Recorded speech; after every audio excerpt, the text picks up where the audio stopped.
బోల్తో జగన్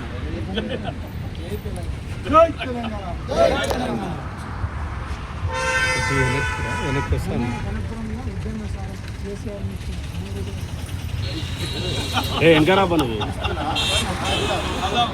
విష్ణు చక్రం వేసిండు.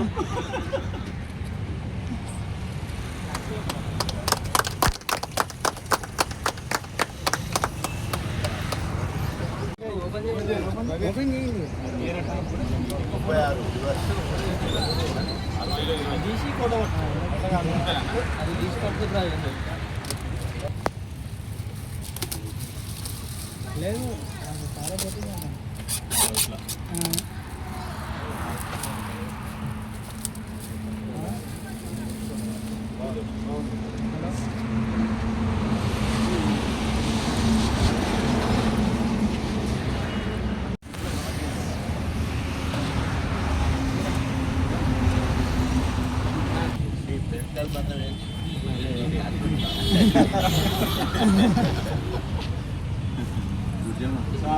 ఉద్యమం అని ఒక్క ఊరండి సార్.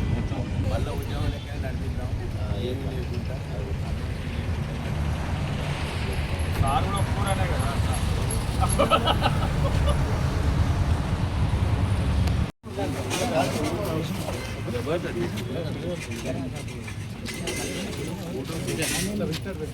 ఇప్పుడు అందరు కలిసి ఒక ముక్కట పట్టుకోకుండా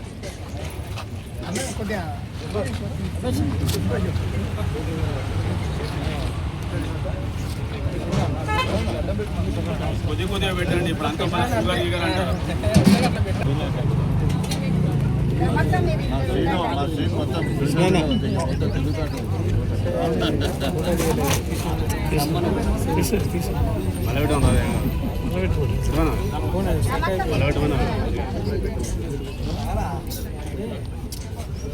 రాజు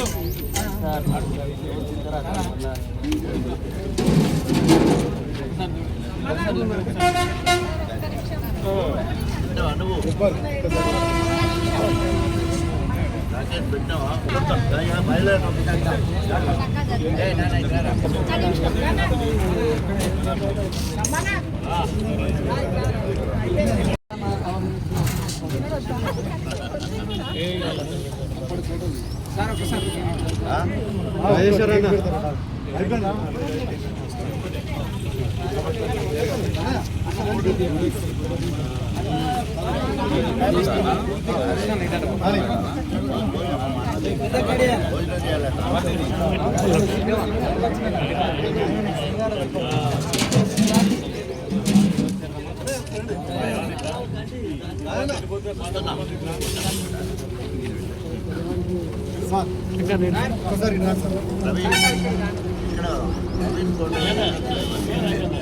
social media TRS party Telangana ఉద్యమ నేత స్టేషన్ గన్పూర్ గడ్డ మీద పుట్టిన పులిబిడ్డ, చింతకుంట్ల వంశంలో ఒక ఆణిముత్యం,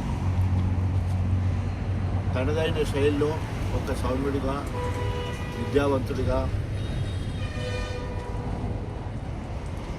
వంశ పారంపర్యాన్ని అనేక రకాలుగా కాపాడుకుంటూ, ప్రతిష్టను కాపాడుకుంటూ వచ్చి తెలంగాణ ఉద్యమం సమయంలో ప్రారంభ దశలోనే ముఖ్య భూమిక పోషించి ఈరోజు మరి వారి జన్మదిన వేడుకలు జరుపుకోవడం, బీఆర్ఎస్ శ్రేణుల మధ్యలో, తెలంగాణ ఉద్యమకారుల మధ్యలో, తెలంగాణ అభిమానుల మధ్యలో జరుపుకోవడం చాలా సంతోషం.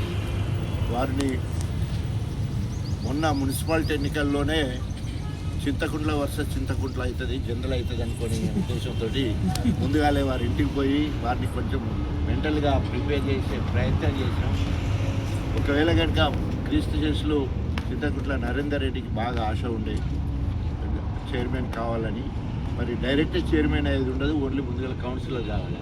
సో ఆయన అక్కడ కౌన్సిలర్ పడేది ఉంటే మా తరపు నుంచి వెళ్ళి ఒక మంచి ఉద్యమ నేత జగన్ రెడ్డి గారిని బీఆర్ఎస్ పార్టీ పక్షాన పెట్టాలని చెప్పేసి మా సారన్న, మా సారన్న వాళ్ళందరూ కూడా ముందు పడ్డారు. మా ప్రసాద్, జబ్బార్ వీళ్ళందరూ కూడా మరి పోయి ఇంటికి పోయి మేమందరం కూడా పార్టీలో మళ్ళీ మీ క్రియాశీల పాత్ర అవసరం, మీరు రావాలి అని చెప్పేసి అని ముందు కలవడం, తర్వాత ప్రెస్ మీట్ పెట్టడం ఆ రకంగా అనుకున్నాం. కానీ మనం ఒక్కటి తెలిస్తే మరి రిజర్వేషన్ వేరే రకంగా రావడం వల్ల అనుకున్నది కాలేదు. సో మనకు కాంది ఏది మనకి ఎప్పుడు చెందదు, మనకైంది ఎవరు ఆపినా ఆగదు. సో ఇది సాయి పల్లవి మధ్యలో అక్కడక్కడ మాట్లాడుతున్నారు. సో కాబట్టి మనం ఎవరు గుర్తుకోలేరు, మనదైతే మనం కాంది ఏది కంట కావాలన్నా కూడా అది మనకు రాదు. సో కాబట్టి ఆ రకంగా రేపు రాబోయే రోజుల్లో మంచి భవిష్యత్తు ఉండాలని, అదేవిధంగా గణపురికే కాకుండా గణపురం నియోజకవర్గం మొత్తానికి ఒక ఆదర్శవంత నాయకుడిగా, ప్రజానాయకుడిగా ఆ దేవుడు ఆశీర్వదించాలని మనస్ఫూర్తిగా కోరుకుంటూ, కేసీఆర్ గారి నాయకత్వంలో, కేటీ రామారావు గారి మార్గదర్శనంలో మరి అధిష్టానంతో మరి అన్ని రకాలుగా దగ్గరగా ఉండే విధంగా నా ప్రయత్నం నేను చేస్తాను. రాబోయే రోజులలో ఏ అవకాశం వచ్చినా ముందు సంస్థాగత ఎన్నికలు ముందుసారి పార్టీ పరంగా మెంబర్షిప్ ఎన్రోల్మెంటు, తర్వాత పార్టీ గ్రామ స్థాయి నుండి జిల్లా స్థాయి, రాష్ట్ర స్థాయి వరకు పదవుల పంపకం ఉంటుంది. సో దాంట్లో వారి స్థాయిని బట్టి వారు కోరుకునే విధంగా మరి పార్టీలో మంచి గుర్తింపు వచ్చే విధంగా ప్రయత్నం చేస్తారని చెప్పేసి తెలియజేస్తూ, అదే జన్మదిన గిఫ్ట్గా సో తప్పకుండా రేపు వారి సేవలను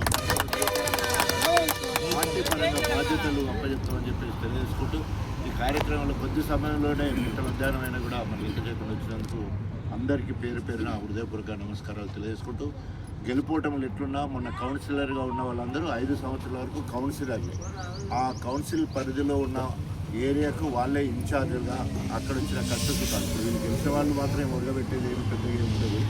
మీరు వస్తే వద్దన్న వాళ్ళు కూడా ఉంటారు. ఎందుకంటే మీరు కూడా ఇంటింటికి తిరిగి మీరు కూడా అన్ని రకాలు చేసుకున్నాం. ఆ ప్రాంతంలో వచ్చిన సమస్యలు కౌన్సిలర్ మధు అయినా నాకు చెప్పాల్సిందే, మీరు కూడా నాకు చెప్పాల్సిందే. వాళ్ళ బలం సరిపోతుంది, లేనప్పుడు నా బలం సరిపోతే మనకు ఏకైక ఎమ్మెల్యే గారు ఆ బలం సరిపోతే కేటీఆర్ బలాన్ని తీసుకుందాం, కేసీఆర్ బలాన్ని తీసుకుందాం.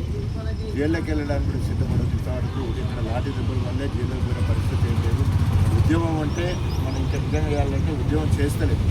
26వ ఆవిర్భావ దినం రోజు కేసీఆర్ అందరం కూడా తెలంగాణ పునర్నిర్మాణ యజ్ఞంలో మనమందరం కూడా ఉద్యమంలాగా ముందుకు పోవాలని చెప్పడం అంటే మనం అందరం కూడా మళ్ళీ ఉద్యమ స్ఫూర్తితోటి ముందుకు పోవాలనే ఆలోచనతోటి కేసీఆర్ గారు ఒక పిలిపించారు. తప్పకుండా కేసీఆర్ గారి పిలుపునందుకొని మగ ఉద్యమానికి అదేవిధంగా పోలీసులకు భయపడాల్సిన అవసరం లేదు. 2.5 సంవత్సరాల్లో ఎవరి మీద ఒక్కరి మీద కూడా లాఠీ దెబ్బ పడలేదు. అట్లాగే అరెస్ట్ చేసేదో జైల్లో పంపించిన సందర్భం ఓన్లీ సోషల్ మీడియా వాళ్ళకి మాత్రమే జరిగాయి, మిగతా ఉద్యమకారులకు ఇక్కడ జరగలేదు. కాబట్టి అందరం కూడా మళ్ళీ అదే ఉద్యమ స్ఫూర్తి, ఎందుకంటే వీరికి తోడుగా రంగాన్ని వచ్చాడు ఆయన ఓన్లీ ఉద్యమం రంగాన్ని